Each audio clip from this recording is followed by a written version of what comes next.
London welcomed me with a morning so bright it felt like an insult. At 68 years old, after 40 years of crawling through the mud of the Federal Financial Crimes Intelligence Division and the Bureau, I was supposed to be enjoying quiet days with a glass of aged bourbon and jazz records, but I wasn't. That intuition, the thing that kept a bullet from finding my head for 4 decades, was screaming. It was churning my gut worse than bad moonshine. It all started with the 10-hour flight from Heathrow to Houston. I didn't tell a soul. No bust, no call. Surprise, as I always taught the rookies, is a predator's greatest weapon. Maya, my daughter, hadn't called me in 3 months. 3 months. For a girl who used to call her daddy just to ask how much cayenne went into her grandmother's rib rub to make it taste like home, this silence was louder than a declaration of war. The last voicemail she sent a week ago sounded like the chirp of a bird with a hand around its throat. "Dad, I'm fine. Don't worry. Julian and I are just really busy with a new project. Love you." Her voice cracked. In my line of work, we call those tells, the signals that give away a poker player who's bluffing. Someone was standing right next to her. Someone was counting every breath she took. My name is Elias Sterling. People back at the department used to call me the commander. I know when a number on a ledger is a lie, and I know when my daughter is in danger. On the plane, I ordered a double whiskey. Neat. I looked out the window, where the deep blue Atlantic separated me from my only child. I had left her in Houston, in that gated estate in Sugar Land, believing she'd be happy with Julian, that silver spoon kid whose face I never liked. Julian Thorne, a typical Ivy League brat, hair slicked back, talking about tech startups and crypto, as if he'd invented the concept of money. He's the kind of man who'd rather boast on Instagram than put in a day's work. But Maya loved him, and since I'm just an old, doting father, I stepped back. I moved to England to retire and give them space. That was the biggest mistake of my life. The plane touched down at George Bush Intercontinental at 9 in the morning. The suffocating Texas heat hit me the second I walked through the glass doors. 104 degrees. A dry, dusty heat that makes people lose their minds. I rented a black, light-armored SUV out of old habit. I drove straight to Sugar Land, ignoring the hotel, ignoring the jet lag. The knot in my stomach had turned into a heavy block of lead. If everything was fine, this would be a nice surprise for the kids. If not, well, I reached under the driver's seat for the Sig Sauer 9mm I had stashed there through my old contacts. If not, someone was about to learn a lesson about what happens when you cross the Sterling family. Sugar Land is called one of the wealthiest enclaves in the South. Those mansions with high walls and closed gates sit under the vast Texas sky, home to oil magnates, politicians, and high-level money launderers. Security there is a fortress. Private patrols 24/7, cameras everywhere. And yet, when I pulled up to the gate of the mansion I bought for Maya 3 years ago, the heavy iron fence was wide open. No lock, no guard, a red alert. In this part of the country, you never leave your gate open. Never. It's an invitation for trouble. I cut the engine and stepped out. The blazing midday sun made the asphalt shimmer. I walked into the yard. The grass had grown past my ankles. The flower beds Maya loved so much were brown and dead. "Maya!" I called out. My voice sounded dry. "Julian?" Silence. A graveyard silence hung over this $2 million house. I pushed the front door. It was unlocked too. My hand instinctively moved to the grip of the pistol tucked into the small of my back under my blazer. I stepped into the living room. A rancid smell hit my nose. It wasn't the smell of death, but the smell of old decay. The scent of evaporated cheap tequila, stale cigarettes, and trash. The room was a battlefield. Empty bottles of Don Julio 1942 rolled across the marble floor. Pizza boxes with mold growing on them sat on the glass table. On the wall, the family photo from their wedding was crooked, the glass shattered in one corner. "Is anyone home?" I shouted louder. The echo coming from the empty staircase sounded ghostly. I checked the kitchen. Dirty dishes piled in the sink, flies buzzing around. A shiver ran down my spine. This wasn't Maya's house. My girl is obsessed with order. She wouldn't leave a speck of dust on a coffee table, let alone this. I went upstairs. The master bedroom was empty. The closet doors were flung open. Clothes were strewn everywhere. The designer dresses, the expensive bags, gone. The safe, in the corner of the room, was open and hollow. They were robbed, or they fled. I went back downstairs, standing in the middle of the room, trying to make my old detective brain connect the dots. Open gate, filthy house, missing valuables, no signs of a struggle or blood. Suddenly, I heard it. A very faint, very soft sound. If I hadn't stayed as still as a statue, I would have missed it. Clack. Metal hitting metal. It came from behind the door, leading to the garage. I held my breath, moving silently, like an old cat toward that door. I turned the knob. It was locked. "Maya," I whispered. A groan answered me. The moan of a wounded animal, so weak it sounded like wind whistling through a crack. But I knew it. It was my daughter's voice. The blood in my body, that warm southern blood, seemed to freeze into ice for a second before it exploded like lava. I tried to shoulder the door. It didn't budge. Something heavy was blocking it from the other side. "Daddy's here." "I'm here, baby," I said, my voice breaking. I looked around the kitchen and grabbed a solid oak chair. No time for finesse. I slammed the chair against the door handle. Once, twice. The wood splintered. I stepped back and delivered a kick with all the strength of a 68-year-old man who still hits the gym every morning, right into the weakened lock. Bam! The door flew open, shoving aside an old mini-fridge someone had intentionally placed there to block it from the inside. I stepped into the darkness of the garage.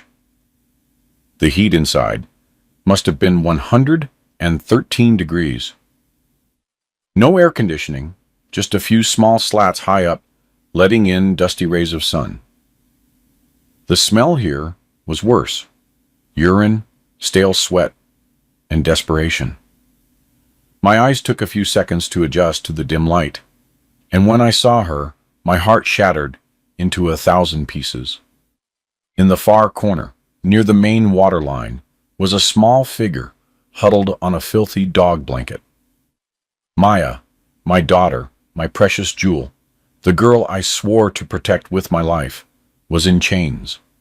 A thick iron chain was wrapped around her skeletal ankle. The other end was secured to the pipe with a massive industrial padlock. "My God," I choked out, falling to my knees. Maya lifted her head. Her hair was matted into clumps, her face gaunt, her cheekbones jutting out like knives. Her eyes were sunken into dark, lifeless sockets. She was so thin that her pajamas, several sizes too big, hung off her like they were draping a skeleton. "Dad?" she whispered, her voice hoarse and cracked. She squinted as if she didn't believe what she was seeing. "Dad, are you a ghost?" "No, baby. It's me. It's really me." I rushed to her. When I touched her shoulder, I flinched. Her skin was burning, but her body was shivering. Severe dehydration. malnutrition. She broke into tears. Not a loud cry, but hollow, painful sobs that came from deep in her chest. She clawed at my sleeve with bony, dirty fingers. "Water, Dad. Please." I looked around with a panic I hadn't felt in years. I saw a water bottle lying near the door. It looked like a little was left. I grabbed it and held it to her lips. She drank as if it were the freshest spring in the world. "Slow, baby. Slow." I stroked her hair, trying to hold back the tears. In my mind, the image of who did this began to form with terrifying clarity. You don't need to be a detective to know who the culprit is. I checked the chain. The lock was too strong. I didn't have the key. "Where is the key, Maya? Where did they leave it?" She shook her head weakly, leaning entirely against my chest. "Julian, he has it. He took it." I scanned the garage. Tools. There had to be tools. Even a useless man like Julian would have tools in a house like this. My eyes landed on a pegboard on the wall. A pair of red bolt cutters sat there, covered in dust. What a bitter irony. They used the house's own tools to imprison the owner. I stood up and ripped the cutters from the wall. "Cover your face, honey," I said, my voice turning to stone. I placed the jaws of the cutters on a link of the chain. The veins in my arms bulged. Rage was pumping strength into these old limbs. Crack. The sound of metal snapping was as sharp as a gunshot. The chain fell away. Maya collapsed into my arms. I lifted her up. She weighed nothing. My God, she used to be a vibrant 130 pounds. Now she couldn't have been more than 80. A dry leaf ready to crumble. I carried her out of that hellish garage into the kitchen light. The brightness blinded her. She whimpered and hid her face in my chest. I laid her on the long sofa in the living room, the only clean spot left. "Where are they?" I asked, with a calm so absolute it even scared me. It was the calm in the eye of a hurricane before it destroys everything. "Where are Julian and that witch Beatrice?" Maya looked at me, tears rolling down her cheeks, washing away some of the grime. "Miami, Dad?" she whispered. "They went to Miami. For a vacation." "Miami," I repeated, the word tasting like ash. "Miami, the playground for those who live on appearances. Blue water, white sand, and cocktails that cost a working man's weekly wage." "How long ago?" 2 weeks, maybe 3. I've lost track of the days, Dad. They chained me there. They said they needed a break after having to deal with me. They left me 6 bottles of water and a bag of stale bread. They said when they got back, they'd figure out what to do next, or that if I died it was for the best. I felt like someone had punched me in the gut, starving her to death. This wasn't domestic violence. This was homicide. A calculated, cruel, slow-motion murder. They wanted her to die bit by bit so it would look like a suicide or an accident caused by instability. "My mother-in-law, Mrs. Beatrice," Maya continued, her voice trembling. "She said that after I was gone, Julian would inherit everything. The life insurance, the trust fund money. This house? She laughed when she locked the garage door. She said, sweat it out a little, dear. Think of it as a sauna to lose some weight." I roared, slamming my fist into the coffee table. The glass cracked further. I've faced cartel bosses, professional money launderers, and cold-blooded killers, but I had never seen cruelty as vile as this. A 60-year-old woman and her son, people who wear designer clothes and go to church every Sunday, capable of this. "How long were you in the garage?" 3 weeks, Maya said. "But before that, 5 months. They kept me locked in the bedroom." Julian would hit me every time I refused to sign checks. He made me authorize wire transfers. He said he owed people. Dangerous people. Who did he owe? I don't know. He called them the Shadows. He said if he didn't have the money, they'd cut off his hands. So he chose to cut off my life instead. I looked at the bruises on my daughter's arms. There were old, yellowed marks and new, purple ones. And the marks from the chain on her ankles were bleeding. My own naivety almost killed my girl. I thought Julian was just a loser. I didn't know he was a demon in human skin.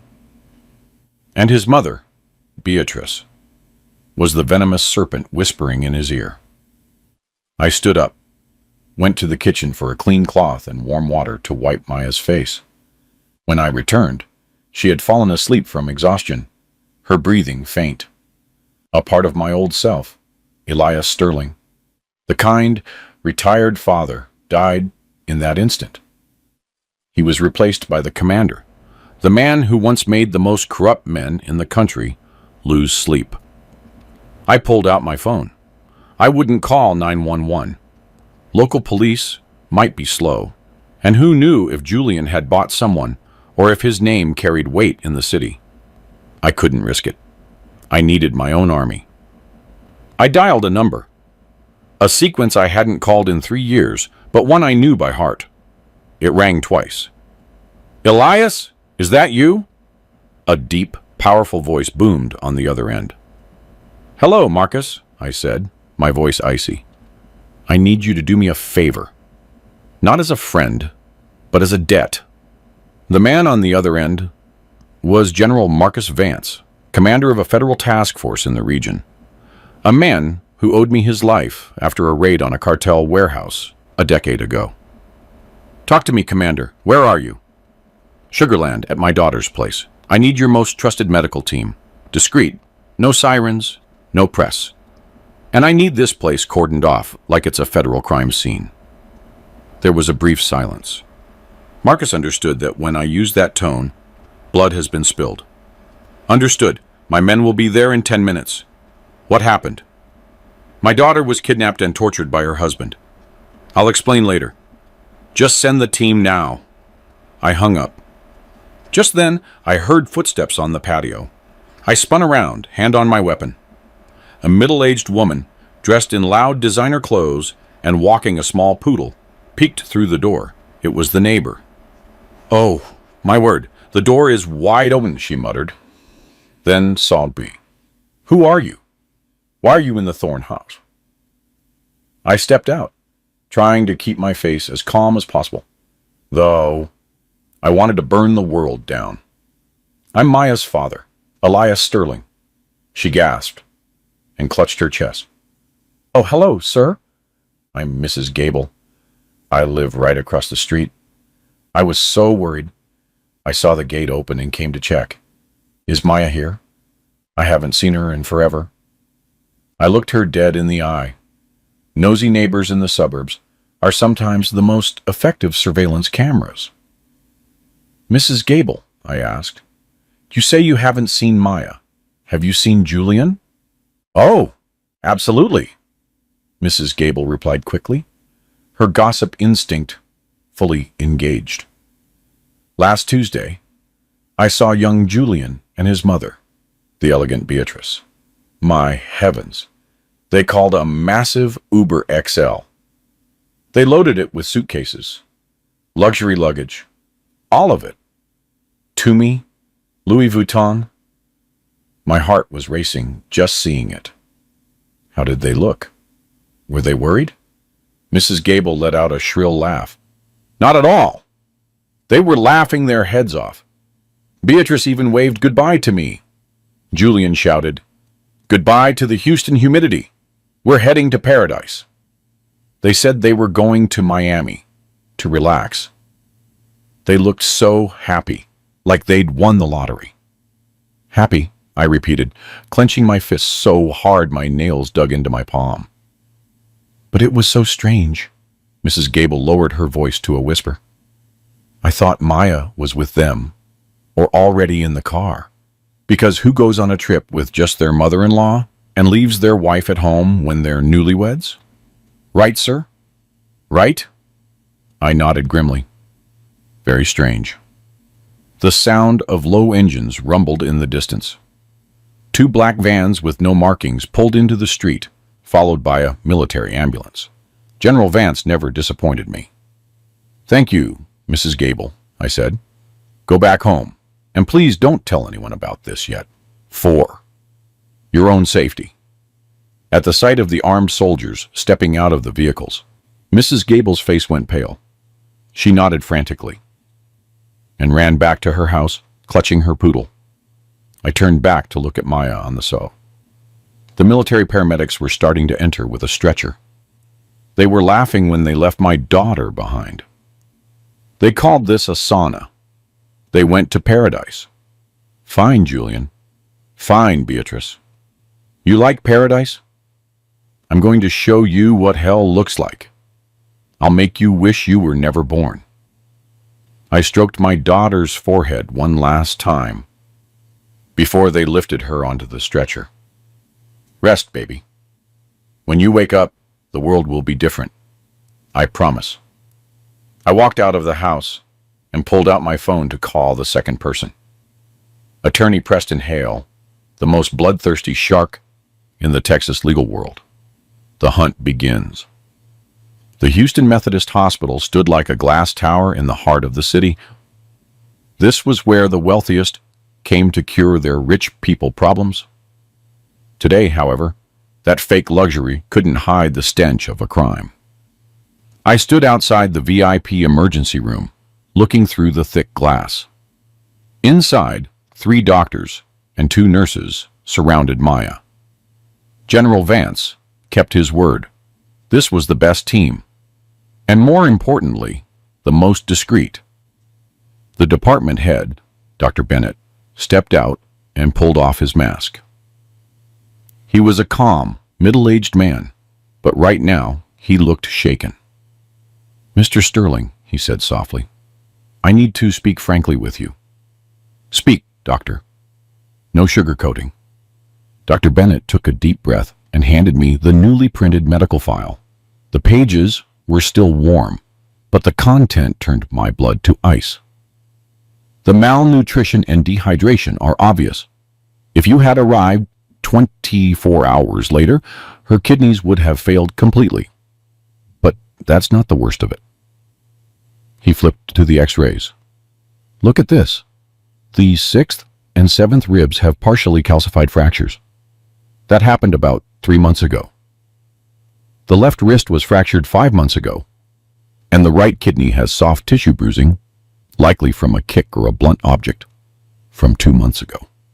I gripped the file. The numbers danced before my eyes. 2 months, 3 months, 5 months. This isn't impulsive violence, Mr. Sterling. Bennett looked me in the eye. This is systematic torture. Whoever did this knows how to hit where it hurts without killing immediately. They wanted her to suffer, but they wanted her to stay conscious. Conscious for what? I muttered, though I already knew the answer. To obey, Bennett replied. On her wrists and ankles, there are marks of restraints and chains. Ulcers on the skin. Mr. Sterling, I've been on humanitarian missions in war zones. I've only seen wounds like this on prisoners of war, not on a woman from a wealthy suburb. I closed the file. The rage no longer burned like fire. It had condensed into a block of sharpened ice in my chest. Dr. Bennett, I said, I want you to photograph everything.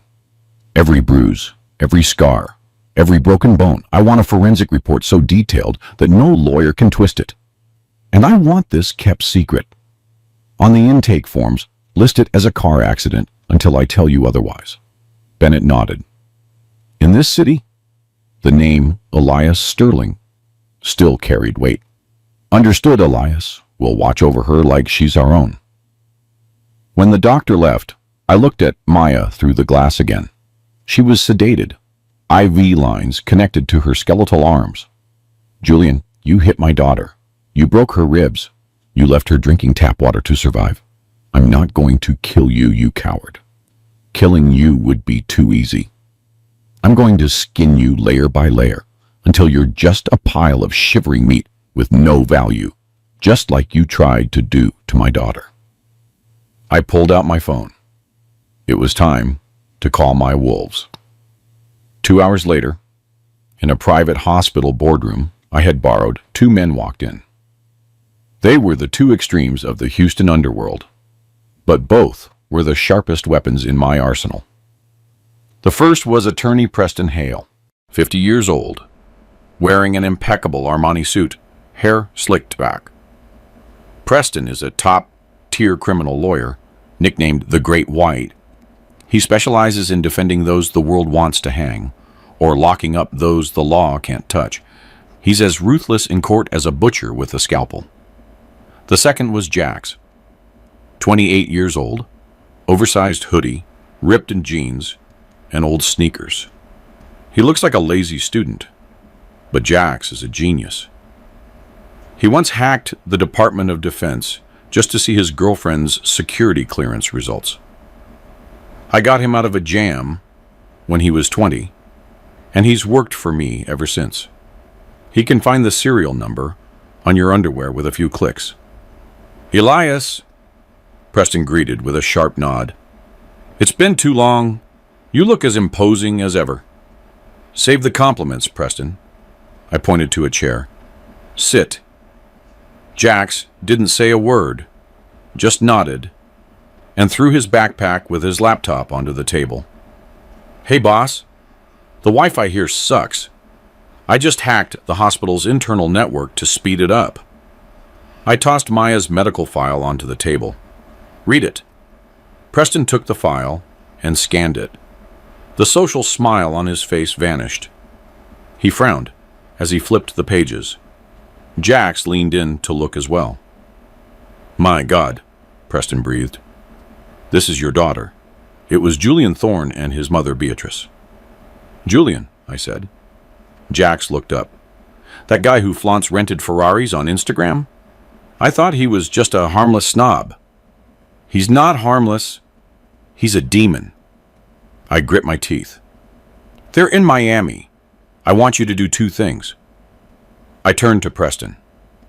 Preston, I want a sentence that ensures they never see the sun again.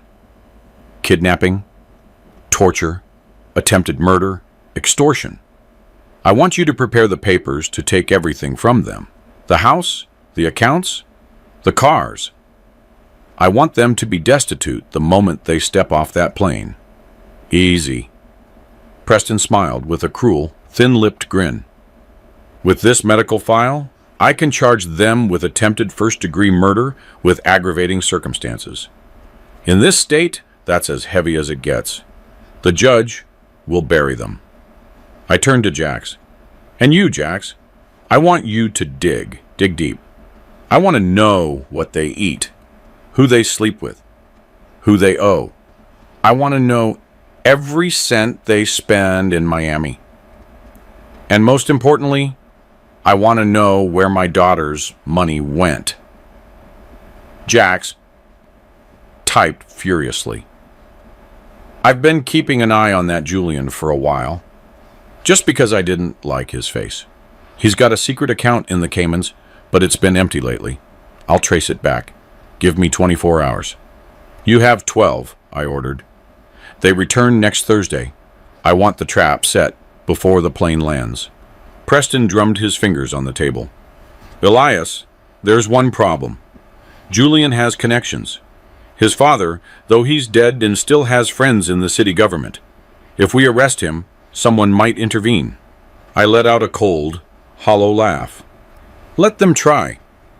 I've already called General Vance, and I have another card up my sleeve. What's that? Public opinion, I said. When the time comes, I'm going to show the whole world the true face of the Thorne family. I'll make them the most hated people in this country. No official will dare touch them to save a brutal wife-beater. The two men looked at each other. They understood that this time, the commander didn't just want justice, he wanted total destruction. 2 days later, Maya was more lucid, though still very weak. I decided not to keep her in the hospital any longer. A hospital is safe, but it's still a public place. I certainly wasn't taking her back to that mansion in Sugarland, the place of her nightmares.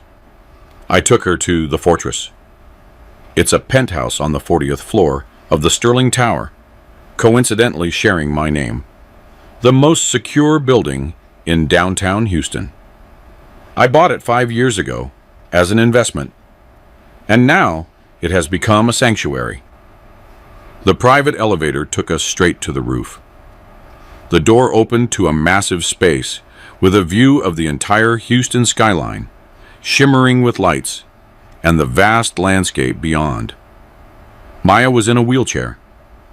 I pushed her toward the balcony with reinforced glass. "It's beautiful, Dad," she whispered, but her eyes weren't on the scenery. Her eyes were scanning the room, looking for emergency exits. That's the reflex of someone who's been a prisoner for too long. "You're completely safe here, baby." I put my hand on her shoulder. "Just you and me. There are only 2 access cards. The lobby guards are my former soldiers." Maya shrunk a little as the wind blew.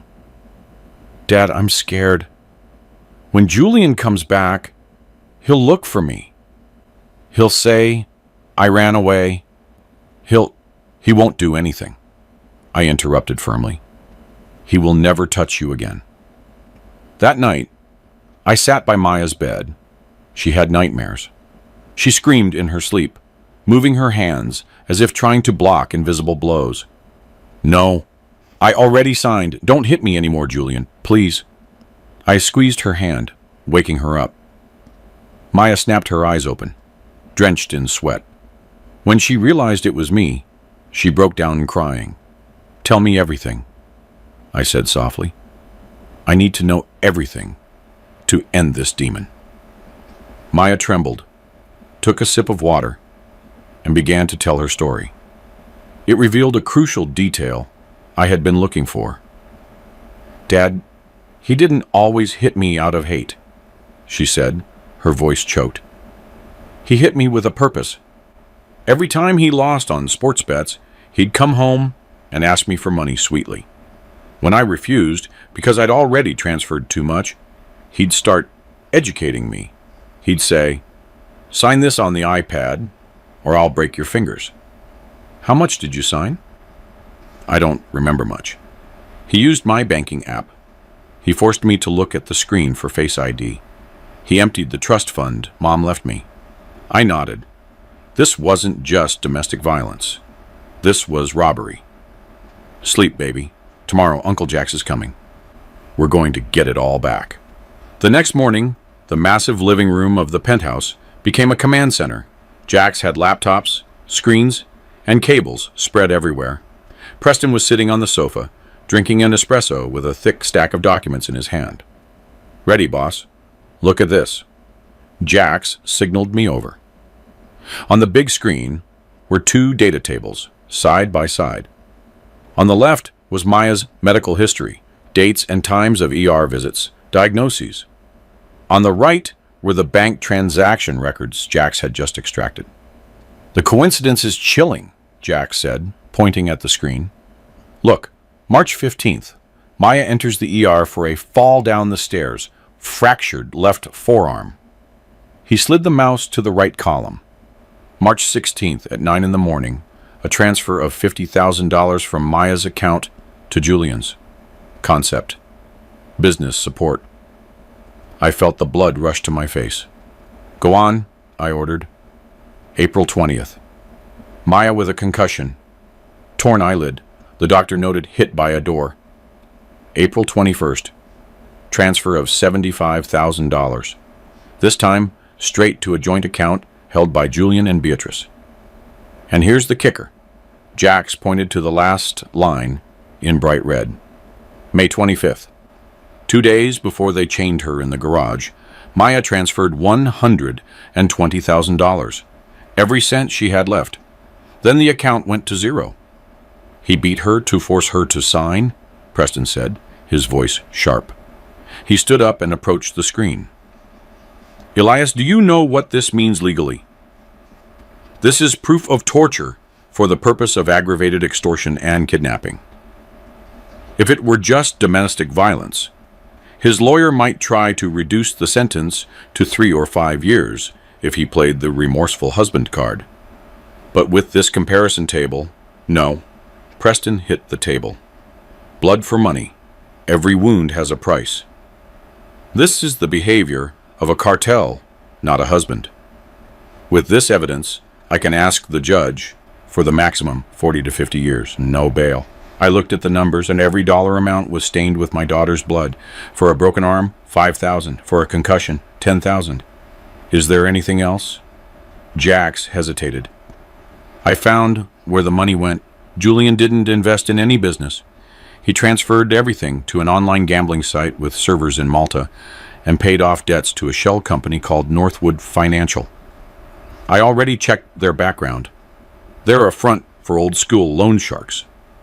He owed them $500,000. He sold his wife to pay off organized crime. I closed my eyes. A coward. A coward of the worst kind. He was afraid the sharks would cut his tendons, so he chose to cut his wife's life short. Print everything, I said. 3 copies. 1 for me, 1 for the court, and 1 for the press. Wait, there's something even more interesting, Jack said. A mischievous smile appeared on his face. Look at this. He opened another window. It was the iMessage history pulled from Maya's iCloud. During the time Maya was locked in the garage, meaning from late May until last week, her phone stayed active. Dozens of messages were sent to friends and family. I read them quickly. I'm remodeling the house. It's too dusty, so I can't have visitors. Julian and I are taking some time to ourselves. I want to disconnect for a bit. Love you guys. Everything is fine. Don't worry. Cheerful messages, full of heart emojis and smiley faces. Messages sent while the real owner of the phone lay on a dog blanket, drinking tap water to survive. That absolute piece of trash, I spat. He impersonated her. Exactly. But he was stupid about it. Jax pressed a key, and Google Maps appeared. He forgot to turn off location services when he sent the messages. Jax zoomed in. The message, "I'm so tired of cleaning the house," was sent at 7:30 p.m. on June 2nd. The GPS location at that moment wasn't the house. A bright red dot appeared right in the middle of a high-end district. Where was he? I asked. The Capitol Grill, Jax replied, the most expensive steakhouse in the area. I hacked the restaurant's security cameras from that time. Jax opened a short video clip, black and white, but clear. Julian was sitting at a VIE table. His shirt was unbuttoned, a glass of red wine in his hand. In front of him was a massive ribeye. He cut a piece and devoured it hungrily while using Maya's phone to message with the other hand. He was laughing and talking with a woman sitting opposite him, none other than his mother, Beatrice. That image made my stomach churn with disgust. I can understand the brutality of a blow. That's animal instinct. But the brutality of sitting down to a $300 dinner, drinking premium wine, knowing your wife is starving to death a few miles away, that is demonic evil. Save that video, I said, my voice trembling with restraint. This will be the final blow. I want the jury to see this. I want them to see how much he enjoyed his meal. Preston nodded with approval. Excellent. This is what we call depraved indifference. It will destroy any attempt at mercy. And what about the mistress? I asked. Located. Jax changed tabs.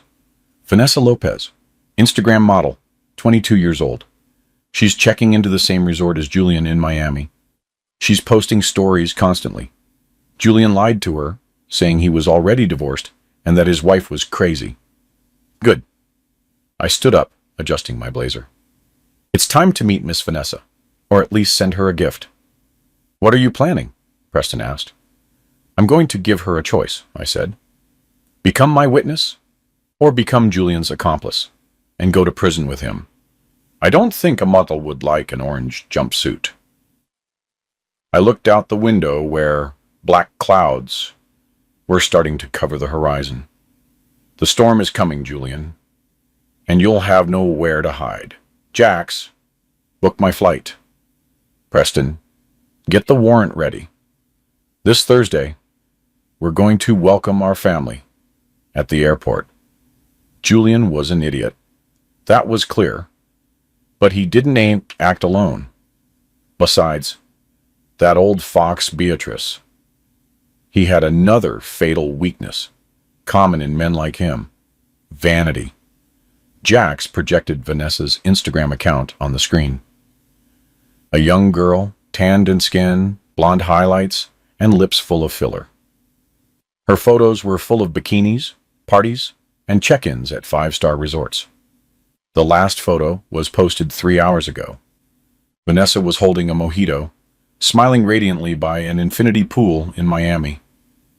In the corner of the photo, a male hand with a gold Rolex rested on her thigh. I recognized that watch. It was the wedding gift I gave to Julian. Who is she? I asked coldly. Vanessa Lopez, Jax replied. Independent model, C-list influencer. Julian has been bankrolling her for 6 months. He told her he's the CEO of an import-export firm and that he's divorcing a crazy, barren wife. Barren? I let out a mocking laugh. He said my daughter was barren after he beat her until she had a miscarriage last year. Jax went silent. He knew I was holding back a tidal wave of rage. Call that woman, I ordered.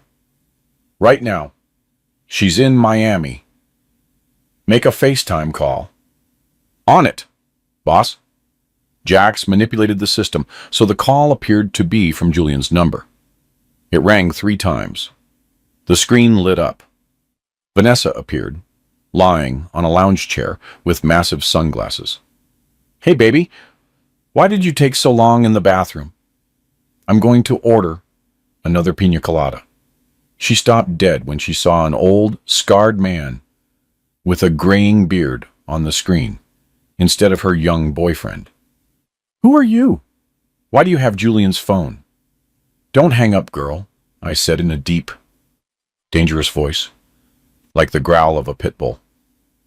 If you hang up, federal agents will be at your hotel door in 10 minutes with an arrest warrant for complicity in a homicide. Vanessa's face went pale. She ripped off her glasses, revealing eyes wide with terror. What? What are you talking about? Homicide? Julian said, Julian lies much, I interrupted. I'm Elias Sterling, the father of the woman your boyfriend is planning to kill. I signaled Jax. He switched the screen and sent a photo to Vanessa. The photo of Maya in the garage, skeletal, dirty, chained by the foot like a dog, bruises covering her body. I heard Vanessa's gut-wrenching scream through the speakers. She covered her mouth, gagging. Look closely, Vanessa, I said, cruel but necessary. While you're drinking cocktails with that Rolex on his wrist, his wife is lying in filth, drinking tap water to survive. And do you know whose money is paying for your lifestyle? My daughter's medical fund. I didn't know. I swear to God, I didn't know! Vanessa was crying, her makeup running. He said his wife was crazy, that she was in an institution. He said he loved me. He doesn't love you. He only loves the feeling of being a success with stolen money. I said, listen, Vanessa, I'm giving you a chance, a single chance, to not spend 20 years in prison with him. What do you have to do? You'll do exactly what I tell you. What's his next move after Miami? Where are they going? Vanessa sobbed, looking around nervously, in case Julian was returning. Brazil, she whispered. He said after this vacation, we'd fly straight to Sao Paulo. He said the States wasn't safe anymore. His mother prepared fake passports. Brazil, I muttered. A place where extradition isn't always easy. Very well. Now listen carefully. Keep playing the part of the happy, oblivious mistress. Don't let him suspect a thing. Let him get on that plane back to Houston, as originally planned, to pick up more of his things. When you get to the airport, stay 5 yards away from him. Understand? Yes. Yes, sir. If you mess this up, I will find you. And believe me, I'm much scarier than the police. I signaled Jax to cut the connection. The screen went black. Brazil, Preston said from the corner. They really were planning to run. The plan was to come back to Houston, make sure Maya was dead, liquidate the assets, and vanish in South America. They calculated everything. I stood up and walked to the window, looking at the city below. Except one thing. They didn't calculate that I was still alive. If Julian is the knife, his mother, Beatrice, is the hand that wields it. I've never believed the saying that a mother wouldn't hurt her own. In my career, I've seen parents do unthinkable things. But Beatrice Thorne is on another level. She's a demon, disguised as a high society lady who goes to charity galas and church benefits. But her heart is blacker than ink. Jax managed to unlock her Google and iCloud accounts. What we found in her search history made my blood run cold. They weren't innocent keywords. She was professional, methodical. Day 102. High-potency sedatives that leave no trace in the blood. Day 153. Process for declaring a missing person and death certificate in absentia in Texas. Day 24. How to forge a power of attorney signature when the signer is incapacitated. Day 16. Decomposition time of a human body in a dry, hot, airtight environment. I read that last line, and my hands shook. She had calculated for Maya to die in that garage at over 100 degrees. Dry, hot, airtight environment. She wanted my daughter's body to mummify so it wouldn't smell too quickly, giving them time to finish their trip. She's the mastermind, Preston affirmed with a look of pure disgust. Julian is just the executor. She's the one who wrote the script. I looked at Beatrice's photo on the screen. A 60-year-old woman, hair in a perfect bun, pearl necklace, a face of fake benevolence. I remembered Maya's wedding day. She took my hand and said, "Don't worry, Elias. I'll look after Maya like she's my own daughter." Her own daughter. She treated her own daughter with chains and hunger. "Jax," I said, "print it all. I want to make sure that when the judge passes sentence, she can't open her mouth to play the weak old woman." There's something else. Jax opened an email saved in Beatrice's drafts. It was a letter to a lawyer in Brazil. "Hello, Carlos. We will arrive in Sao Paulo on the 25th. The cash will be transferred via cryptocurrency. Prepare the villa as we agreed. As for my daughter-in-law, everything has been settled satisfactorily. She will no longer be a burden." "Settled satisfactorily," I repeated. I took the bottle of whiskey from the table, poured a full glass, and drank it in one go. The alcohol burned my throat, but it couldn't put out the fire of hatred consuming my soul. Very well. They want to play international laws? I'll play with them under the law of the jungle. I turned to Preston. "Are the papers ready?" "Ready, Elias. The urgent arrest warrant was signed by a senior judge, an old friend of yours. Charges: kidnapping, torture, attempted organized murder, and money laundering." "Good. But arresting them immediately would be too easy." I narrowed my eyes. I want them to feel what it's like to lose everything before the handcuffs go on. I want them to fall from the peak to the abyss in an instant. In this world, there is something more feared than bullets: financial ruin. When I was in office, with just one signature, a corrupt politician could see his entire life's assets evaporate, his credit cards rejected, unable to even buy a bottle of water. That is social death. Julian and Beatrice love money. They kill for money. So I will use money to kill them. I called the current director of Financial Crimes Intelligence, a former student of mine. Director Miller. His voice was respectful. Do you have an order for me, Commander? Do you remember the red freeze protocol we used for cartel leaders? Of course, total freeze, banks' credit cards, digital wallets, passports. The target becomes a ghost in the system. Good. I want you to apply it to two names, Julian Thorne and Beatrice Thorne, immediately. What's the reason, Commander?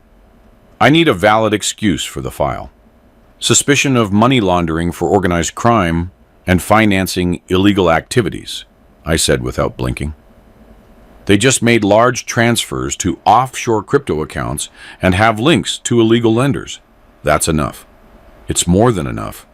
I'll do it right now. When do you want it active? I checked my watch. Today is Wednesday.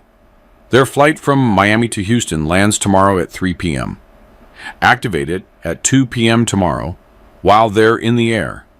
I want them to be destitute the second they touch the ground. Jax, I turned to my hacker. Can you intercept their bank notification system? Yeah. Why, boss? I don't want them getting a account blocked alert while they're on the plane. I want it to be a surprise.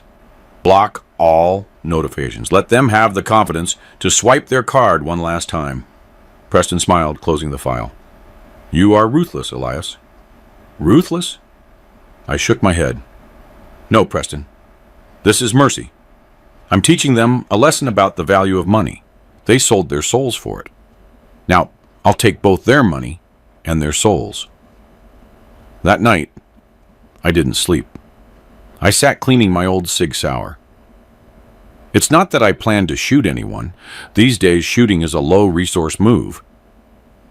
But the cold feel of the steel calmed me. Tomorrow, the whole city of Houston would witness a masterpiece, and I, Elias Sterling, would be the director and the executioner. George Bush Intercontinental Airport, Terminal B. Thursday, 2:45 p.m. The heat outside on the tarmac made the air shimmer like a mirage, but inside the terminal, the AC was blasting. Ice cold.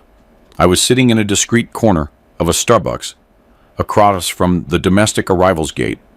I wore a baseball cap pulled low and a common bomber jacket. No one would recognize the commander of old. Beside me weren't Preston or Jax, but General Vance and 4 plainclothes federal agents. They were big, silent men, their hands always near their belts. The plane just landed, Vance whispered, checking his phone. It's heading to Gate 4. I nodded, taking a sip of black bitter coffee. My heart beat with a strange rhythm. It wasn't fear, but the adrenaline of a hunter seeing his prey enter the trap. The electronic board flashed Miami. IAH landed. The flow of people began to pour out. Families returning from vacation, tanned, carrying souvenirs, businessmen in a rush. And then I saw them. They stood out from the crowd like colorful peacocks. Julian was in the lead, wearing a silk Versace shirt unbuttoned to his chest, white shorts, and Gucci loafers. His skin glowed with a Caribbean tan, an arrogant smirk permanently fixed on his lips. He was talking on his phone while pushing a cart with 4 massive Louis Vuitton suitcases. Beatrice was beside him, wearing a floral Messina dress, a wide-brimmed hat, and sunglasses that covered half her face. She walked with the air of a queen, returning from an official visit. And trailing about 5 yards behind was Vanessa. The model looked as scared as a mouse, wearing a mask and looking nervously in every direction. Good. The girl knew how to obey. Seeing Julian and Beatrice laughing, I felt an electric current run down my spine. They looked too happy, too carefree. They believed they had just killed a human being, my daughter. And yet they could laugh, as if they'd just come back from a picnic. That insensitivity made me want to lung and break their necks right then and there. But no, the script had to be followed. Wait, I ordered Vance via the earpiece. Don't arrest them yet. Let them get to the luxury transport lounge. I wanted this play to have an audience. Julian and Beatrice walked out of the security area toward the luxury limousine service counter. He snapped his fingers, calling the clerk like he was calling a dog. A black Suburban to Sugarland. Quick, it's sweltering out there, he said loudly, his tone overbearing. I stood up, adjusted my collar, and began to follow them. The luxury car counter was right in the middle of the arrivals hall, the place with the most foot traffic. Julian pulled out his black platinum credit card, the symbol of his financial power, and tossed it onto the counter with arrogance. Charge it. Include the tip. The clerk smiled, took the card, and swiped it. Beep. The machine showed a red light. I'm sorry, sir. Card declined, she said, politely. What? Are you joking? That card has a $50,000 limit. Julian frowned, snatching the card back. Try again. Your machine must be broken. The clerk tried again. Red light. Still declined, sir. The error code says account frozen. Frozen my foot, Beatrice cut in, ripping off her glasses to reveal eyes full of spite. Give it here. Surely your card's chip failed. She pulled out her own gold card and handed it to the clerk with disdain. Use this and hurry up. I don't have all day. Beep. Red light. This time, the clerk looked at them with suspicion. Ma'am, this card was also rejected. The system says, seized by federal order. What the hell is this? Julian shouted, drawing the attention of everyone around. He pulled out his phone, trying to open his banking app, but the app wouldn't log in. A bright red warning appeared on the screen. Account blocked by order of the Department of the Treasury. Please contact the authorities. Mom, the money. Where's the money? Julian stammered. His face was starting to turn pale. The rich kid confidence was melting faster than ice cream in the sun. That was the moment I decided to step into the light. I walked slowly from behind a column. The sound of my leather shoes hitting the granite floor was sharp. The cards are no good, my dear son-in-law. My voice wasn't loud, but it cut through the airport noise like a knife. Julian spun around. Seeing me, his eyes went wide. He stepped back, bumping into the luggage cart, nearly tipping it over. Dad, Elias, he stuttered. What are you doing here? I thought you were in London. I came to welcome you. I smiled, the smile of death. And to return this to you. I threw something at his feet. It was the iron chain. The chain with dried blood that I had cut from Maya's foot. The sound of the chain hitting the floor made a clank that was bone-chilling. Beatrice looked at the chain, then at me. Her face went from red to a deathly white in an instant. She understood. She knew the game was over, but her witch's instinct wouldn't let her surrender immediately. What kind of joke is this? She hissed. Where is Maya? She left the house, didn't she? We just got back. Are you trying to threaten us? Shut your mouth, I roared. The shout carried the weight of 40 years of commanding federal agents, making her jump and go silent. I turned to General Vance, who was waiting. Now! Arrest them! The 4 federal agents pounced. The finesse was over. They twisted Julian's arm behind his back. He screamed in pain, like a pig in a slaughterhouse. Let me go. Do you know who I am? I'm Julian Thorne. My father was... You're nobody, an agent grunted, pressing Julian's head against the cold floor. The handcuffs clicked shut. Clack. Beatrice struggled, hitting the agents with her designer bag. Don't touch me. I'll sue you. I'll call my lawyer. You have the right to remain silent, General Vance said in a monotone voice as he cuffed her.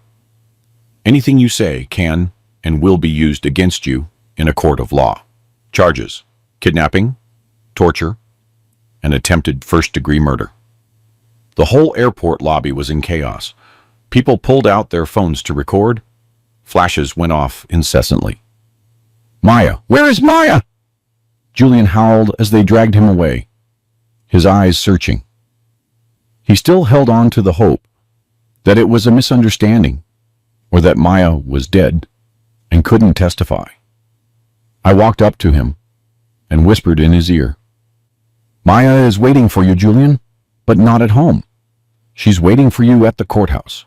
And believe me, she is very much alive to watch you rot in prison. Hearing that, Julian went limp. He was dragged away like a sack of wet meat, tears and snot running onto his expensive Versace shirt. Vanessa was leaning against a column in the distance, trembling as she watched the scene. She caught my eye. I gave a slight nod. She understood. She was safe as long as she kept her promise to be a witness. I watched as the police took the 2 criminals toward the van. The Louis Vuitton suitcases were left abandoned in the middle of the lobby. No one bothered to look at them. The fall of the Thorne family had begun. But this was only the prelude. The real mental and legal torture was just officially starting. I pulled out my phone and called an investigative reporter I had met with. Publish it. Title: Blood on the Beach. Husband in luxury resort while wife is chained in the garage. And make sure to tag their full names. In this country, news travels faster than a forest fire, especially news about the fall of the arrogant elite. People despise hypocritical socialites. So, when the reporter's article came out, it was like throwing a match into a powder keg. Just 2 hours after Julian and Beatrice were taken from the airport in handcuffs, the headline was everywhere. The hashtag Justice for Maya and #Thorne Killers hit the top of the trends. I was sitting in General Vance's office, watching the news. The nightly broadcast repeated the scene of Beatrice screaming, "Do you know who I am?" at the airport. Now that phrase had become a meme of ridicule across social media. She wanted people to know who she was. I took a sip of coffee, smiling with disdain, well now, the whole country knows. Preston walked into the office with a triumphant look. Good news, Elias. My phone is ringing off the hook. The press is everywhere. And Julian and Beatrice's lawyers, or rather, their ex-lawyers, just called. Preston tossed a file on the table. The Thorne family's private attorney, Old Man Arrington, just called to resign. He says there's a conflict of interest, but really, he knows the accounts are frozen. No money, no defense. He doesn't want to get stained by this filth when public opinion is boiling. So, who will defend them? The court will assign them a public defender. And you know how public defenders are, overworked, and usually just wanting to close the case with a plea deal. I nodded, satisfied. Taking their money was taking their last piece of armor. Without a high-priced lawyer, Julian is just a lamb in front of a pack of wolves. Is there anything else? I added. Julian's creditors, the ones from Northwood Financial, read the news too. They know he's arrested and his assets are seized. That means the $500,000 debt is a total loss. They're furious. I heard rumors they sent a message to the intake facility.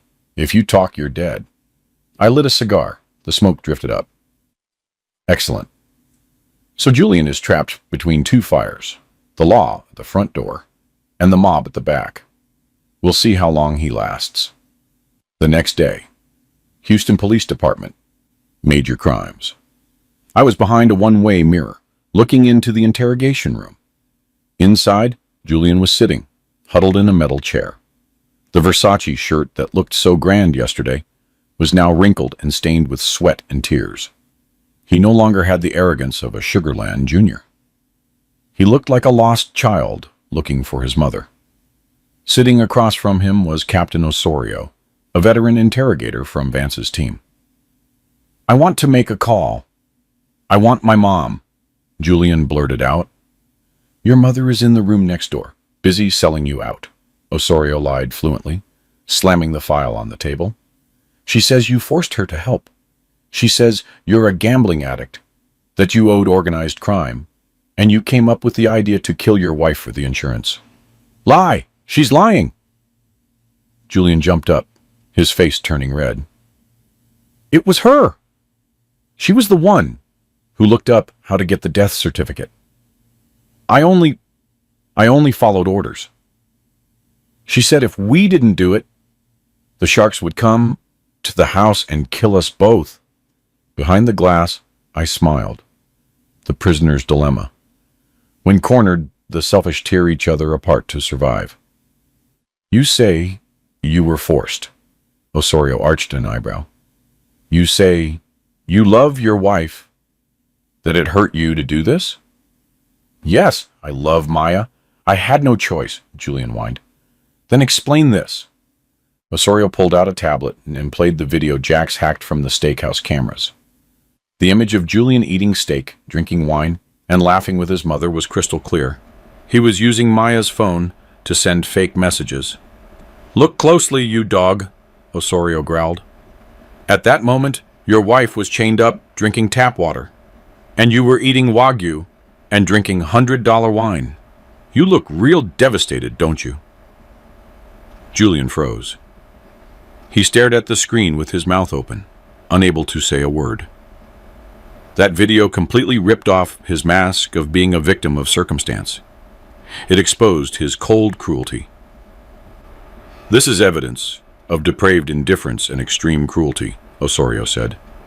"With this video, plus the testimony of your little friend Vanessa, you're going to rot in prison, Julian.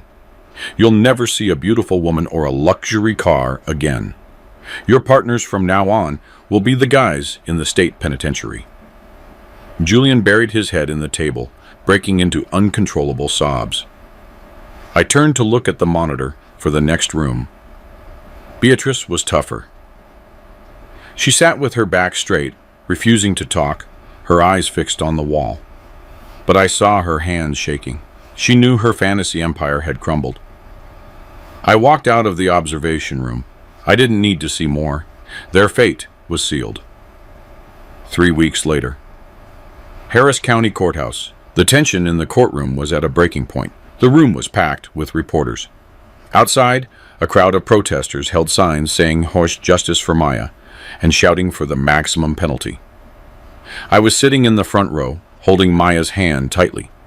She wore a simple black dress with light makeup to cover the scars on her face that hadn't yet fully healed. But her gaze was different. There was no fear anymore, only cold determination. When the police brought in Julian and Beatrice, the room buzzed. Julian was gaunt, his head shaved per prison regulations. He was limping. I'd heard he'd been welcomed quite thoroughly in the county jail, courtesy of the inmates who have a special hatred for men who hurt women. Beatrice looked like she had aged 10 years, her hair gray, without the makeup that used to hide her bitterness. Attorney Preston Hale stood up to begin his presentation. He didn't need flowery words. He used the truth. "Your Honor," Preston pointed to the chart of injuries, and money projected on the screen. March 15th, broken arm, browse transfer of $50,000. April 21st, concussion. Transfer of $75,000. The room went dead silent. You could hear people breathing. This is not a family conflict. Preston's voice rang out firm. This is a criminal enterprise. They turned the victim's body into an ATM. They beat her to withdraw cash. They tortured her to withdraw cash. And when the money ran out, they decided to liquidate the machine. Then Vanessa took the stand, trembling. Without daring to look at Julian, she testified in detail about the flight plan to Brazil and Julian's lies.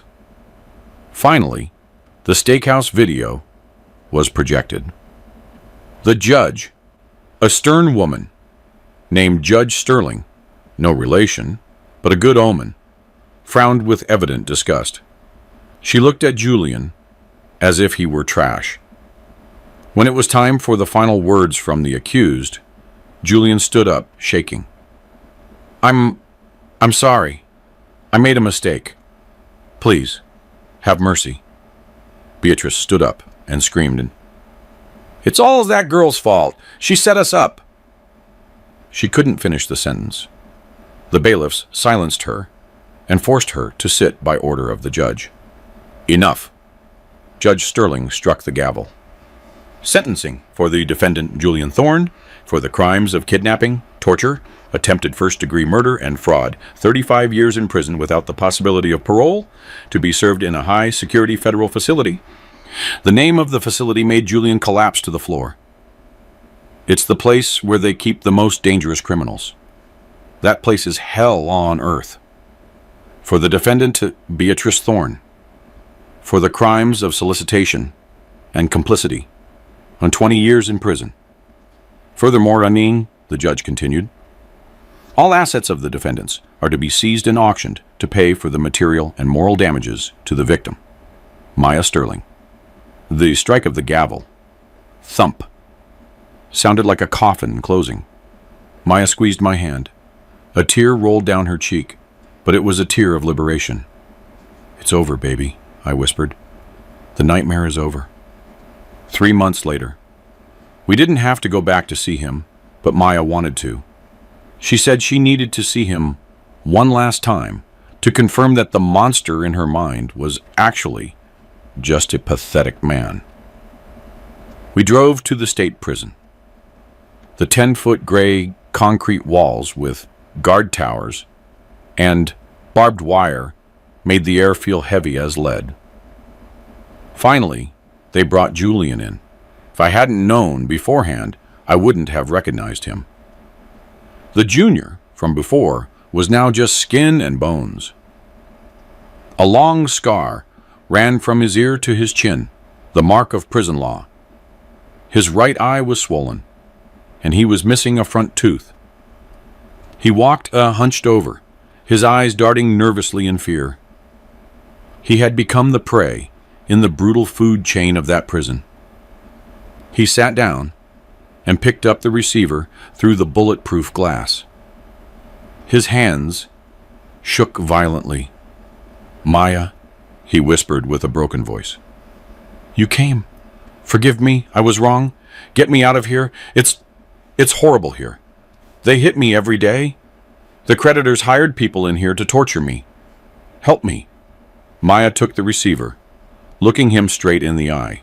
She wore an elegant white dress, her hair down, her face healthy and full of life. The contrast between the two was a perfect painting of karma. I didn't come to save you, Julian, Maya said with a strange calm. I came to give you this. She held up the divorce papers recently stamped by the court that morning and a photo of the Sugar Land mansion with a sold sign on it. The house is sold. I used the money from the sale to start a foundation to help women who are victims of violence. It's called the Freedom Foundation. See the irony? Your money is now helping the very people that men like you hurt. Maya, please, send me some money for protection. Julian was crying, leaving snot on the glass. "Not a cent," Maya said. "You loved money more than my life. Now, learn to live without it." Maya hung up and stood up. I took the phone. Julian looked at me with pleading eyes. "Elias, help me." "I'm not your father-in-law," I said, my voice icy, "and I have a piece of advice for you, Julian. Keep your mouth shut, because I've heard the guys in here don't like whiners." I leaned closer to the glass and whispered the final sentence. "Southern fathers have very long memories. Never forget that." I hung up. We turned around and walked away. Behind us, I saw Julian banging on the glass, screaming desperately, but the sound was completely blocked. Two massive guards dragged him away like a sack of trash. The heavy iron door closed behind us. Bang. That door slam was the most beautiful sound I have ever heard. 6 months later, the sunset was falling over Houston, dyeing the skyline a deep red. The evening wind blew fresh on the balcony of Maya's new apartment. It wasn't that big, cold mansion. This was a safe, cozy penthouse, full of plants and light. I was sitting in an armchair, enjoying a glass of aged bourbon. Maya was watering the plants on the balcony, humming a song. She had changed. She wasn't the naive girl from before, but she wasn't a weak victim either. She ran the Freedom Foundation very well. Every day, she helped dozens of women escape abusive situations, providing them with lawyers and shelter. She turned her pain into a shield for others. I looked at her, feeling a peace I rarely had in my 68 years. "What are you thinking about, Dad?" Maya asked, setting a plate of fruit on the table. "I'm thinking about justice." I smiled. They say justice usually arrives late, but sometimes, if you know how to give it a push, it arrives just in time. Maya sat beside me, resting her head on my shoulder. "You saved my life, Dad. You didn't just get me out of that garage. You saved my soul." "You saved yourself, baby." I stroked her hair. "I just passed you the bolt cutters." "I got news today," Maya said softly. "Beatrice had a stroke in prison. She's paralyzed on one side. Now she's bedridden. Totally dependent on others to care for her, exactly what she wanted for me. That's called divine justice." I raised my glass. "You reap what you sow, baby." My phone vibrated. A message from General Vance. "Case closed. File sealed. Enjoy your retirement, old friend." I turned off the phone and left it on the table. I was a detective. I was a commander. I was a legend in the eyes of many. I spent my life hunting criminals, seeing the darkest corners of the human heart. But I never felt I did anything more significant than being a father in these last 6 months. Julian and Beatrice will rot in prison. The world out there is still full of evil people. But here, in this apartment, on this balcony, there is only peace. I watched Maya smile as she told me about her plan to travel to Europe soon. Alone. Free. I closed my eyes, breathing in the scent of the jasmine and the rich aroma of the bourbon. Mission accomplished. The old tiger can finally rest. I'm really glad you're here, and that I could share my story with you. If you liked it, show me by liking the video and subscribing to my channel. Let's see how many of us there are. Write in the comments which city you're watching from and what time it is. I'm so curious to know where all you wonderful people are tuning in from. If you wanted to support me a little extra, you can also send a small donation. I share new life stories for you every single day. And now, 2 of my most popular stories will pop up on the screen, so you can choose what to watch next.